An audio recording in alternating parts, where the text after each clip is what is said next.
Hello and welcome to my knitting podcast. My name is Irma and you can find me on YouTube, Ravelry and Instagram as Wolwerkjes.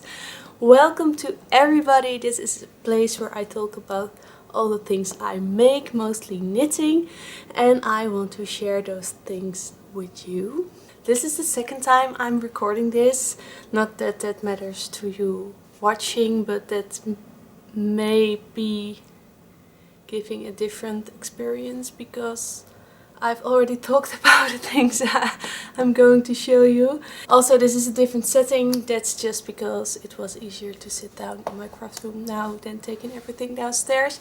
Maybe this will stay, maybe not. I think maybe it's a little bit too white, too clean, but I can always maybe lighten it up with a little bit of color. So, knitting, crafting, all the things. I always start with what I'm wearing. I'm wearing a few different handmade items. I'm wearing handmade socks. I can take them off. I can show you. Let me see if there's not too much fluff on them. I'm knitting handmade socks. I usually do in and around the house. I get cold quite easily. I did a little cable on the back, which is most of the times not visible, but when it is, it's always fun to see. And I don't remember which yarn I knitted from. It's a commercial sock yarn. I did a 1x1 ribbing and I did a afterthought heel. So cutting in your sock tube and knitting a second toe, really. I'm not sure about the afterthought heel, about the fit of it. It works perfectly. It's really enjoyable to do and it makes your toe and heel match. But I'm not sure about the fit. It kind of slides under my foot more easily than a heel flap in gusset does. Even when I knit them to the same size. So that's the thing. I'm not going to discuss it now, but it's a thing. Another handmade item I'm wearing, but I'm not going to show, is my trousers. You can watch a few episodes back. I've made myself a black trousers and I really enjoy wearing it. It's like my everyday suit at the moment, and it's getting to be worn out at some places, like the zipper. I need to fix the zipper and stuff, but yeah, definitely going to make another version of that pattern, which was by Knipmode, which is a Dutch sewing magazine. So, and also you can find it a few episodes back. And I'm wearing, which is more visible, this cowl. It's the sockhead cowl, and it is a free pattern on Ravelry, so that's always nice. And I knit it out of a lace weight yarn held double, and I am thinking about the yarn brand. I think it was Manos del Uruguay, and I don't remember the name of the color. Maybe you can find it on my Ravelry page, but I'm not always perfectly up to date there.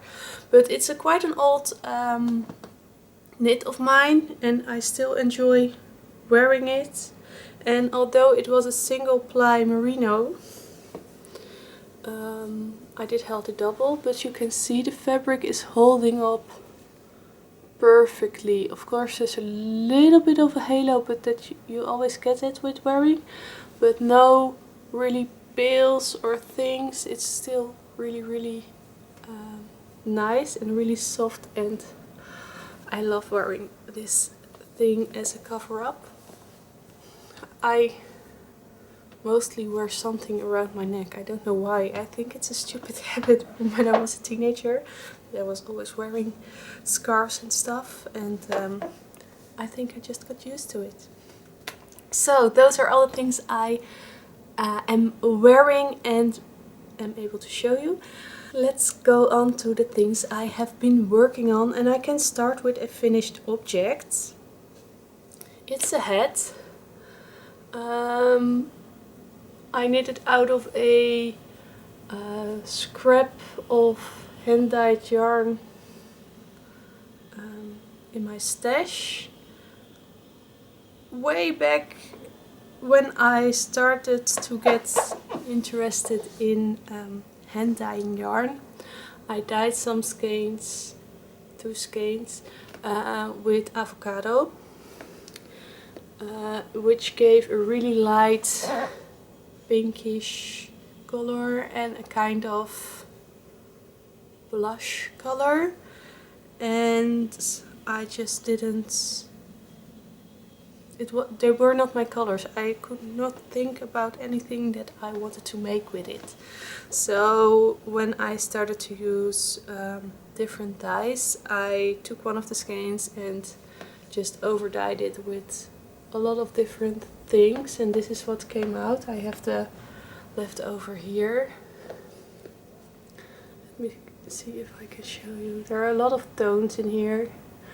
And I'm not quite sure about this color. I don't know if it's my color. I don't know really if I'm going to wear this color.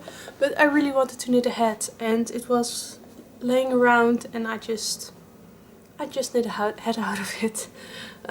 Which became this hat. It's a pattern out of Pompom Quarterly. The latest issue, I have it lying here. I'm not even going to try to pronounce the designer's name. I think the pattern is called lamauld. Even that is something I'm not quite sure of. I hope you can read it. I will put it on the screen as well. It's a nice pattern. It knits up like every hat most of the times, knits up quite easily and quite fast. What I found interesting about this pattern, let me see if I can have a picture. What I found really interesting about this pattern is that it is knit from the crown down to the brim. So you start at the top with a few stitches which you graft together in the end. You start at the top and then you knit down, and you have an option for 2 different ribs. You can do 2 different brims. You can just do like this one, or you can make it folding over, and then you need to knit a different stitch pattern, which is really logical when you read it, but I'm not going to give away things out of a paid for pattern. But yeah, it was really fun, and what makes it nice is that you can knit the whole thing and then decide at the end if you want to make it folding over or just plain. So that's really nice, I think. I will put it on for you, although I'm always like not sure how I look with a hat on my head. But yeah, it has a tight fit, which is really comfortable to wear, and I think it needs a pom-pom. I think that's what it's missing. And maybe I prefer a little bit more slouchy fits. I'm just not sure, and I'm not sure about if this is a color I can wear, but it was fun to knit, and I will see what I end up doing with it. I will take it off, and yeah, that's a finished object. I started it this. You can see I haven't woven in the ends. Right, I did weave it in. I just left it there. I didn't cut it. So I need to cut it, otherwise it will keep sticking out like this. It was a fun knit, and I maybe will knit the pattern again in a different color, because I think it's mostly the color that I'm not sure about. They say you have to use a stretchy bind off, which... So something really strange happened. My camera hard disk is full, and I erased some things, and I can continue filming, but it's really hard to see what you have filmed on the camera itself. So I don't know if everything I told about this hat has been captured, but I think I've talked enough about it, so I will just keep it at it. Really enjoyed knitting it, and yeah, definitely worth a go. Okay, let's continue. I do have a few, let me just rearrange a bit. I do have a few works in progress to show you, and some of them, not some, I think really one of them quite substantial, and I will show you. Let me see. Maybe I will continue recording here, but because as I am dropping my bag with skeins for this sweater, I'm thinking about, oh, I have to be careful for the cat, but the cat can't come here, so he can come here, but not when I don't want him to, so that's really nice. I can just drop yarn on the ground without him having a go for it. Okay, this is the project I made quite some progress on, because here is my little owl progress keeper, and I've done quite a substantial bit of this sweater. It's going to be a jumper or a sweater for my husband. It's a pattern by Arne and Carlos out of their Norwegian Knits with a Twist. I don't know if that's the American version or the English version, as I have to take a guess. I think it's the American version. I don't know why they give it a different title in America than they did in England, but it's a book of them with all Norwegian like patterns. This is the setesdal sweater, or their view on the setesdal sweater, and it took me quite some time. It's knitted bottom up, and it took a really long time to get to the fun part, because however a last stitch is more interesting to knit than plain stockinette, and however I see the uses of it because it gives a little bit more warmth to the sweater, I don't think it's my favorite to knit. I think I prefer just plain stockinette or a texture or color work, but this is like not really color work, but you still have to pay attention that your tension is correct, that it isn't too tight or too loose, and I don't know. I still have to knit the sleeves, so I still keep saying to myself that it is fun to knit because I still have to do it. But I'm not sure if it's my favorite, but the result is quite impressive, and yeah, I really like the color work up here. I'm nearly done with the front. I only need to repeat this bit of the color work and then a little bit of a different border, and then the body part is completed. It's really long and big, although my husband isn't that big. I don't want to say that in a bad way, because I think he's in really good shape, but he's not huge. Like, he's longer than I am and he is quite fit, but he's not big. And I really mean that in the most positive way I can say that. But yeah, it's fitting him. It's the good size. What's funny, it's like a big tube. There is no armhole placement yet. You do that afterwards with a steek, and I know a lot of people, when they are going to do a steek, they knit a few extra rows at that place so they know where they have to cut, but they say you decide where the armholes will come at the end when you're going to attach everything together. So we will see how that works out. I was just like, okay, I'm going to try it their way. They say it's the traditional Norwegian way. I think there are people that are disagreeing with them, but it is a way that people used to do it. So, and maybe not the traditional Norwegian way, but I know it is a way of knitting sweaters and I haven't done that yet. So I'm quite interested in how that will work out. What's also interesting is you don't add the neckline shaping until you are going to knit the next line. So you're going to make the shoulder seams and then you're going to pick up stitches for the neckline, and when you're picking up you're shaping the neckline. So you don't do that up front, you do that when you pick up for the neckline. So that's also quite interesting how that's working out. I'm dropping stitches over here because I knit this on a quite small circumference needle in comparison to the size of the garment, which makes the knitting more enjoyable, I think, but it also makes me drop stitches more easy when I'm showing this.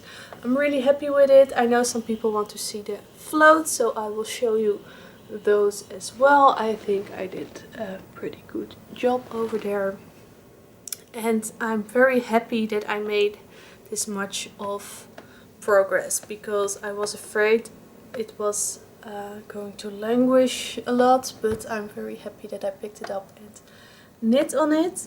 Of course I still need to knit the sleeves, so I need to make sure that I'm not going to wait with casting the sleeves on too long, because I don't think that's a good idea. Then it maybe will lay around for a long time again.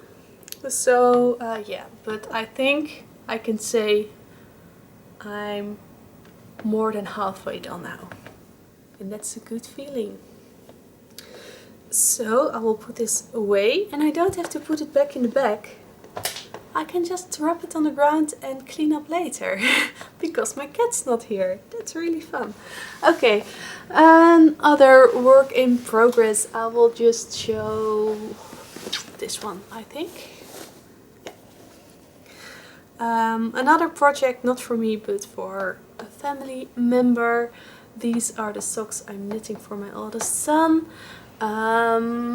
He saw me wearing my socks out of this yarn, which is a self-striping yarn dyed by myself, which is not in the shop right now because it was my Christmas colorway, but I'm thinking about maybe bringing it back sometime.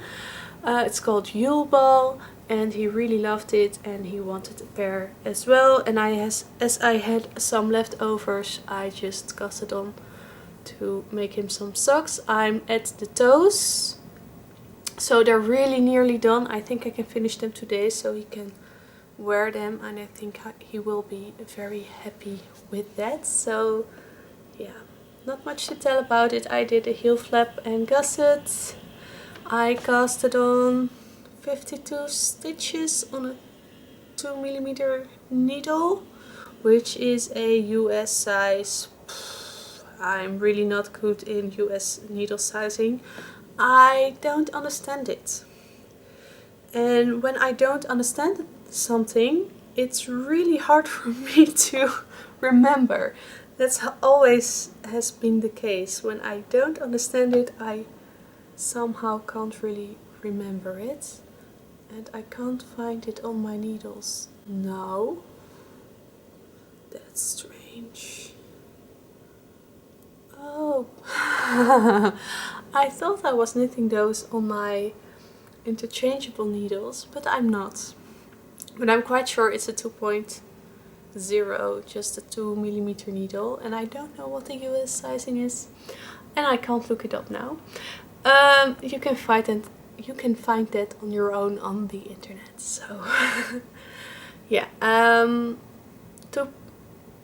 2mm needle, 52 stitches in the round, and I did a heel flap over half of the stitches and a heel turn, a little bit rounded heel turn, and the gusset decreases to get back to the 52 stitches. And why did I cast on this many stitches or this less stitches? Just because I made a guess and I tried it on his feet and it fitted. So that's how much I thought about this. And they were really fitting him really well, and he's very happy to see me working on it. So that's a work in progress that is almost a finished object. I have another work in progress which I have shown before, which has no needles attached to it right now because I'm knitting it on the same needles as the sweater for my husband, and that had priority because I really don't want to have the same problem again, that my stitch gauge has been changed because I haven't touched it in a long time. So that's why that had a little bit of priority, but I really want to knit on this because it's a really nice fabric that I am getting with this yarn.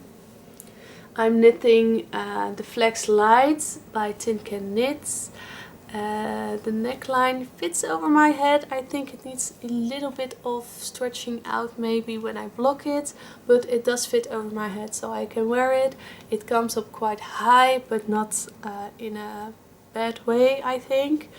I did all the raglan increases. I did them a little bit different than in the pattern. I kept 4 stitches between the increases as plain stockinette, and then I did a yarn over, and I think it's okay to see the raglan increases. That's why I did a yarn over. I think that gives a nice effect.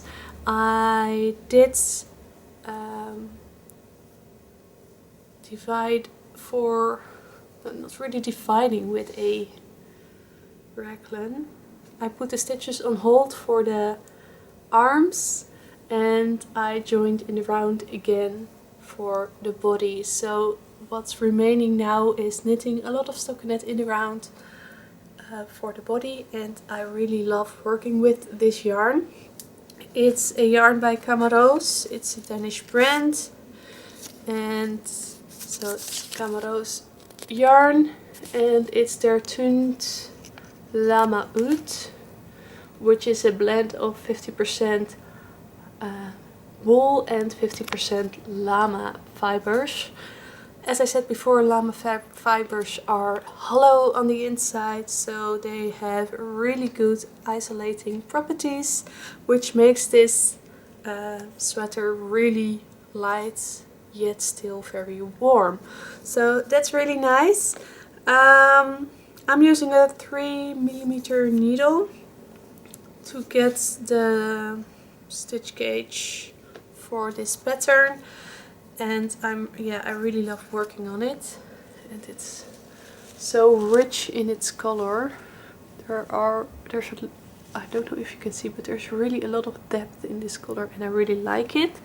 The only thing that I didn't took a good look at when I bought the yarn is that it's a single, so it's not plied, and I do not always enjoy knitting with a single, especially on a very tight gauge like the neckline was.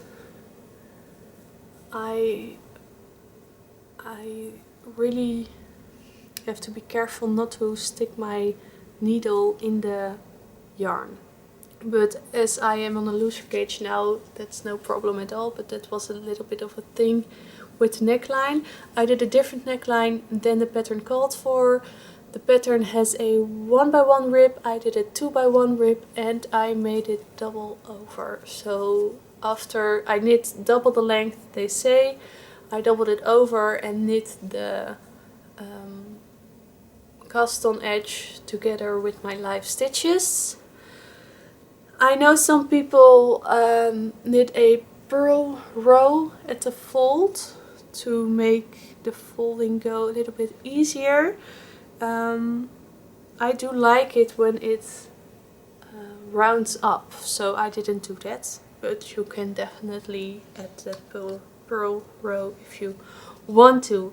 Not that much to tell about it more than that, and I'm really can't wait to be able to wear it. I'm afraid maybe it will be too hot to wear it quite soon, because we didn't really had winter this year. I think we touched 0 degrees Celsius once in December, just for one night. And this week it has been 3 degrees at the lowest point. No, that's not really winter, I would say. But yeah, I will find a use to wear it. I'm quite cold sometimes, especially in the evenings, so it will get used. And I can't wait to work on it again. I'm very happy when the body part of the other sweater is done, because I'm thinking of knitting the sleeves of the setesdal sweater on DP ends, so I can use the circulars on this sweater again. We will see, but I really want to work on it again. So let me see what I have laying around. I do have another work in progress, and I'm not sure if I have shown it before, and I am not that far along, but it's a work in progress. It needs its fair share on this episode.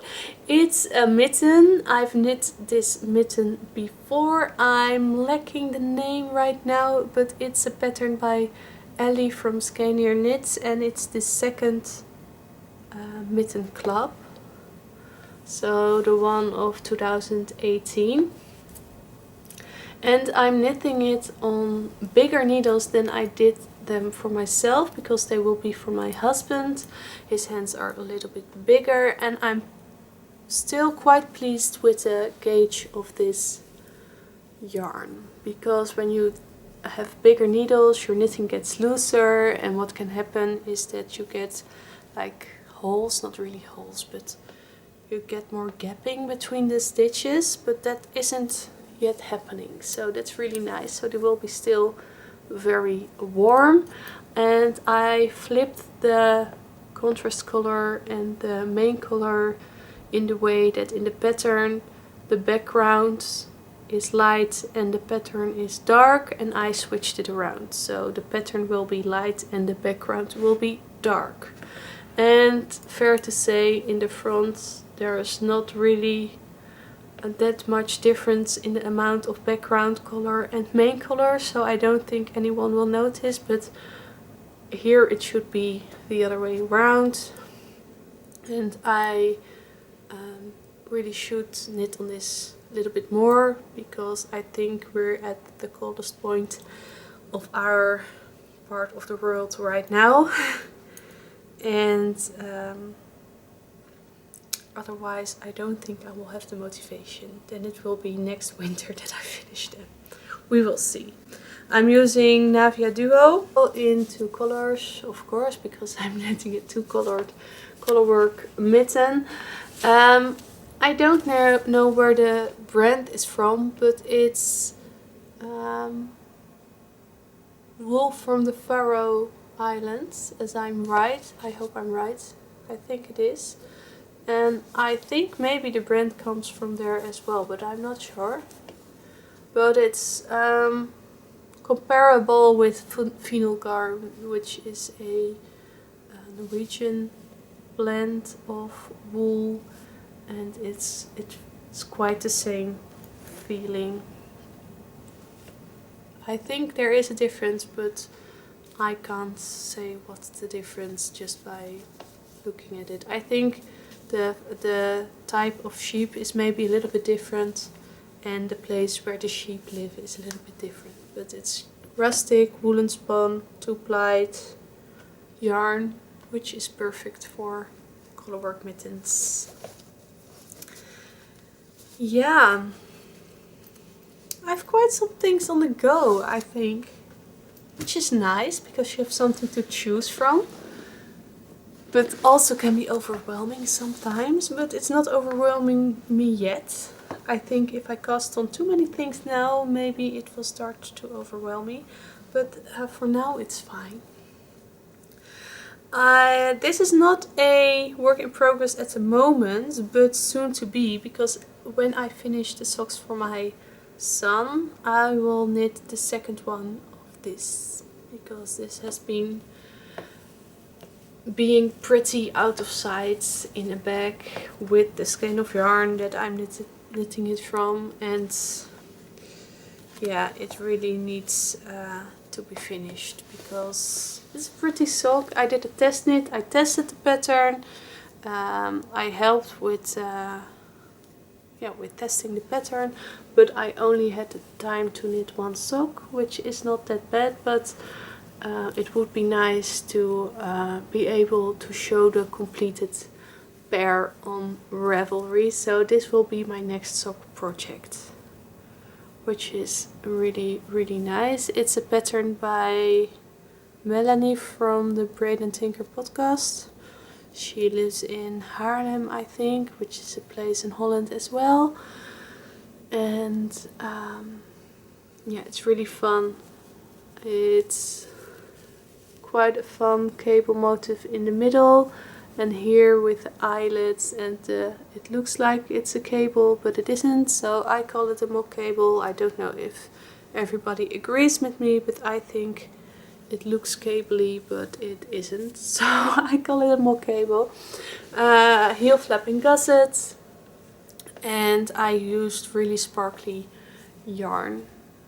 I don't think you can see that on camera, but it has a sparkle in the same tone as the yarn is, so it's really subtle.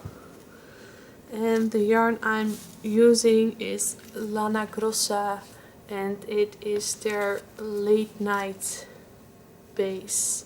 So it is 72% wool and 28% polyamide, which is nylon, and it's a little bit more than the normal sock yarn because of that sparkle. I think that sparkle is nylon as well. So I think they will be very sturdy, and I really like this color. So that has to go on the needles again. Let me see what I wanted to show more. Yeah, it's this soon to be unraveled project. I will explain in a bit. I own a knitting machine. I've told you before, I guess, and I'm really experimenting with it at the moment and learning my machine. I know how it works now. I know how to fix problems now. Yeah, it's really fun. It's completely different than hand knitting. I know people compare the two because the fabric you get is knitted fabric, but it's a completely different experience when you're knitting on a machine or knitting by hand. And it will never replace my hand knitting because I think I need more concentration for the machine knitting than for the hand knitting. But it is nice for things you don't want to knit by hand. Because I have a really fine knitting machine, so for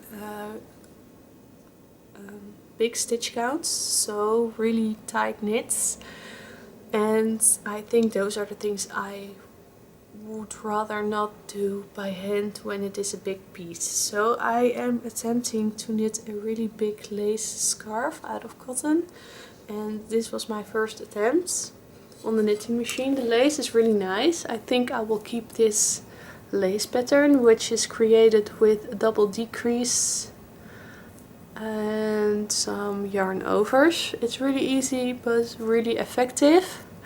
I only don't like that it's curling in this much, and I don't think that blocking will help for too long. So I think I want to do an I-cord edge, but I need to figure out how to do an I-cord on the knitting machine. It should be possible, and I will figure out how it is done, but that's yeah, that's why it's going to be ripped out. I don't like this. And I did a garter border at the bottom, which has the same tension on the machine but is really looser than the lace because of the double decrease. It's going to pull itself in, and of course the garter is not, so I don't like that. So this is going to be ripped out. unfortunately, but better better do it over and enjoy the finished product than guessing continue because you think it's a waste of time but don't like the finished object and not using it. I think I rather rip it out now. So that's going to happen, but it's really fun. The reason I am able to show it to you like this, that it's not always possible with knitting machines, but I made an effort in buying those combs, which makes it possible for you to take the knitting off your machine, and it is mostly used to flip your work over because you have a right side and a wrong side, and that's always in the same position. And on the right side you get the tricot stitch, the stockinette stitch, and on the back side you get the wrong side of a stockinette stitch. And when you want to flip that around, you need to take off your knitting and turn it around. So that's where those combs mostly are used for, but you can also use it to show your machine knitting on a podcast.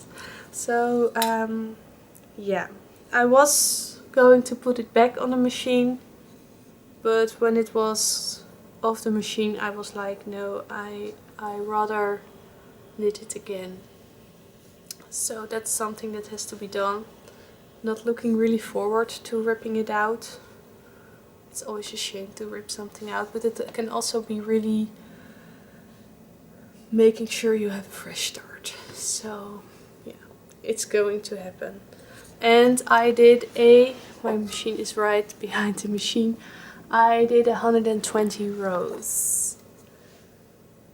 And that makes, like, you can see how tight this gauge is when I say this is 120 rows. I think it took me 1, maybe 2 evenings, I'm not sure. Not too much time, because it's not something you can do a whole night. So maybe in total 3 hours or something. So it's a shame, but I will survive. I will just rip it out and it will be fine. And I think a I-cord bind off is the I-cord,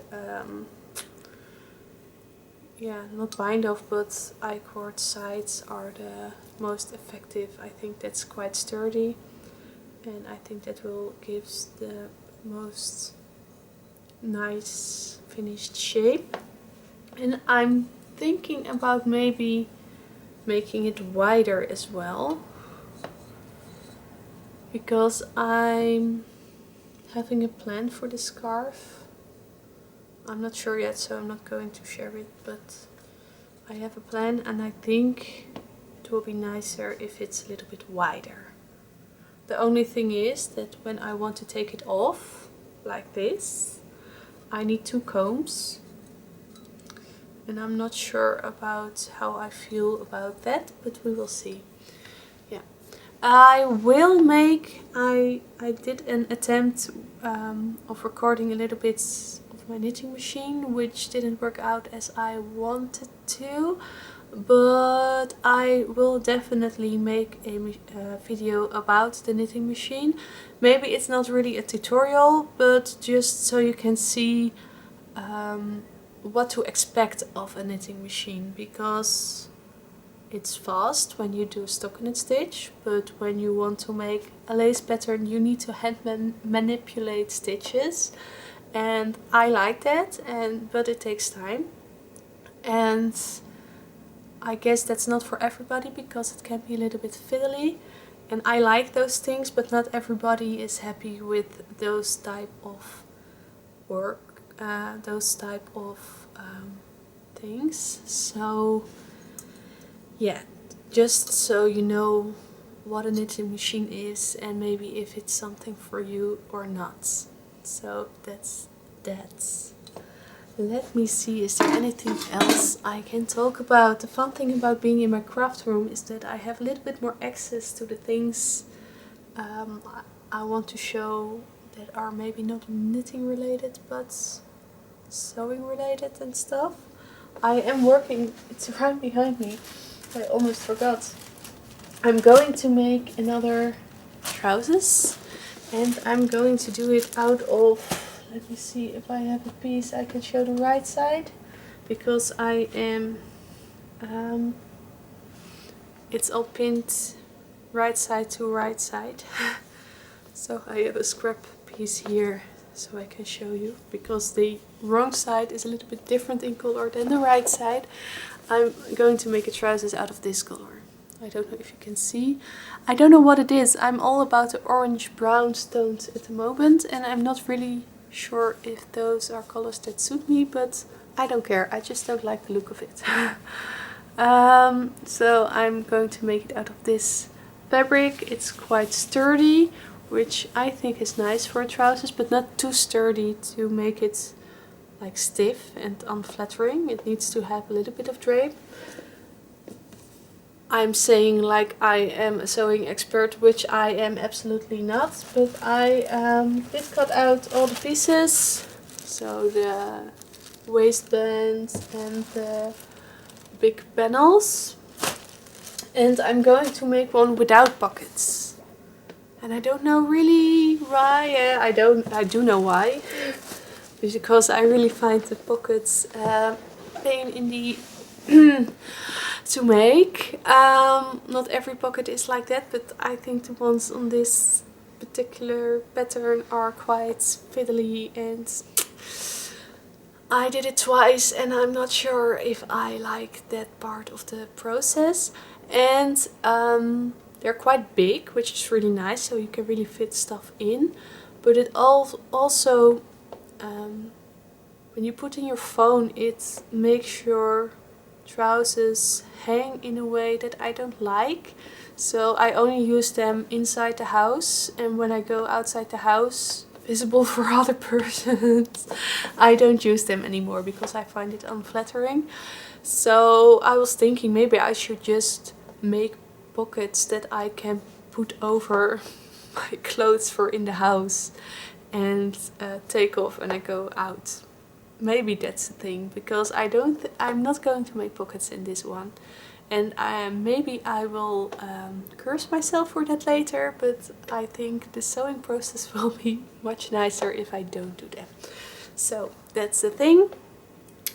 Let me see, is there anything else? Yeah, my gorgeous yarn is, I took pictures of it and put it online, so it's already visible for you, but this base, you guys, I know I've talked about it before, but oh, this base, it's a merino silk rami base. No, it's not even merino, I think it's just wool with a little bit, there is merino in the wool blend, but it's not specific only merino wool. It's wool with silk and rami, and it is so beautiful. There's like a shimmer of the silk and rami, they both have the shine, and it's on the skeins. You can't see it on video, I think, but it's so, every time I have skeins laying around in this base, I can't help it but to touch it, and I won't let it touch my face because it's for in the shop and I don't want to put makeup on it, but and this colorway is, I love it. I really love it. I called it It's the Car, which is a reference to one of my favorite book series, Harry Potter. I'm sorry guys, still I'm almost 30 and still I really love Harry Potter. There's the car of Mr. Weasley in the second book, and it has like this color and it escapes. Spoiler alert, I don't think there's anything to spoil about Harry Potter anymore, but they came across the car somewhere in the book. They find the car again, and then Ronald says to Harry, Harry, it's the car. So when I was dyeing this, that was the only thing I could think about. It's the car. So that's his name, and I really love it. I need everything in this color. I need socks in this color. I need a sweater in this color. I need a hat in this color. It's really, I really love it. And it's laying here, and I didn't want to show yarn on this episode, but it was laying here, and here it is, yarn on the podcast. Really loving it. So that's everything I have to talk about, I think. Thank you for watching. I hope you enjoyed. Let me know what you think about this space of recording. I think the colors are maybe a little bit better to see up here with the natural light.